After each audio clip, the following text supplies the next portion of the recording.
What's going on, everybody? It's your boy, the freshest one, back with another video topic for the TV is Real Gaming. What I like to be talking about today, or what I'm going to talk about today, excuse all of that. I'm going to talk about the PlayStation 4K, PlayStation Neo, whatever you want to call it. Apparently, there's a lot of controversy surrounding Sony's supposed new console. A lot of producers and everybody else that make video games or is in the video game industry are having a lot of issues, I guess, with the console being talked about. They're saying that it's lunacy. They're saying that it's utterly ridiculous for Sony, who does have a gap in sales compared to Microsoft, to even do such a thing. But here's my take. As we all know, or as we all see, a lot of the major YouTube gaming heads or PC gamers, whatever you want to call it, elitists, are constantly complaining about how the current generation of consoles are unable to uh, run their video games at a solid 1080p, 60 frames per second. Me, I really could care less about stuff like that. Um, that doesn't bother me as long as the game is great. I'll enjoy it nonetheless. I mean, of course, I can tell the difference between 60 frames and 30 frames, but I know a lot of us aren't going to stop playing a game because it's not 60 frames per second. None of us stopped playing Grand Theft Auto 5 on the Xbox One and PlayStation 4 because it wasn't 60 frames per second. You know, none of us did. None of us put Witcher 3 down because it wasn't 60 frames per second. You see where I'm getting at? We're going to continue to play the game. We're going to enjoy it. It's just a minor little gripe that we know could be better. But due with the hardware limitations, we're going to be very few and far between 1080p and 60 frames consistently. As we already see and we already know, of course, the PCs are always going to be at the top of the food chain, regardless of what everybody says. They'll always be at the top just because of hardware-wise. But I believe the real reason, this is my take, I believe the real reason Sony is even dropping a upgraded PlayStation 4 is specifically because of their VR headset that they have out.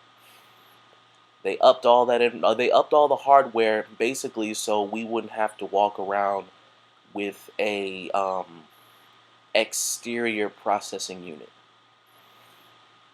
in order to properly use the new VR headset that's supposed to come out at the end of the year. You see, when you say it like that, it kind of makes sense.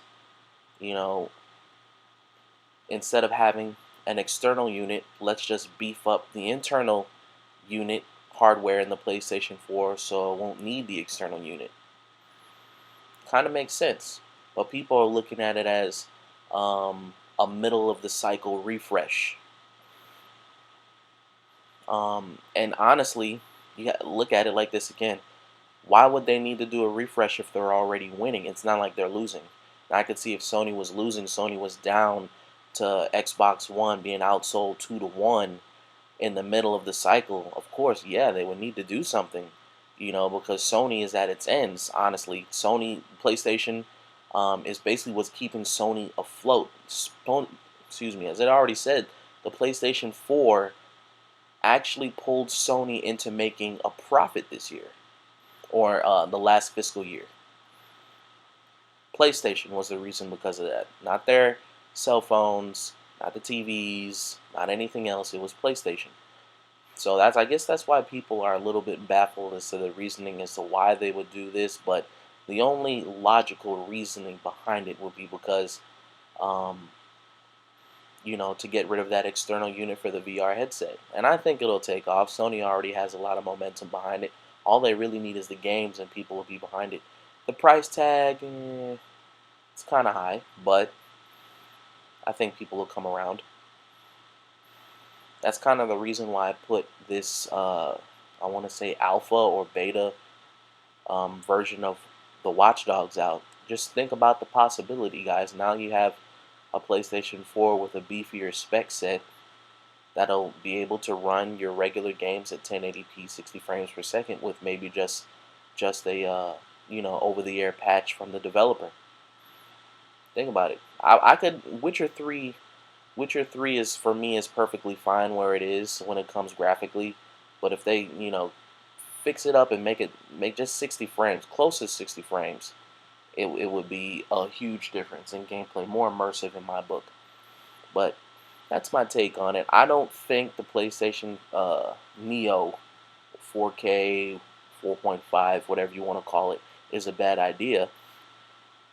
It all depends on how well it'll be delivered and how it will be marketed. But then again, guys, that's my take. That's my advice. That's what I think about it. Um, don't forget to subscribe. If you guys have any questions, go ahead and drop it down in the comments, and we can keep this discussion going. I want to hear you guys' take on it. Thanks again for watching. I'll see you guys on the next video.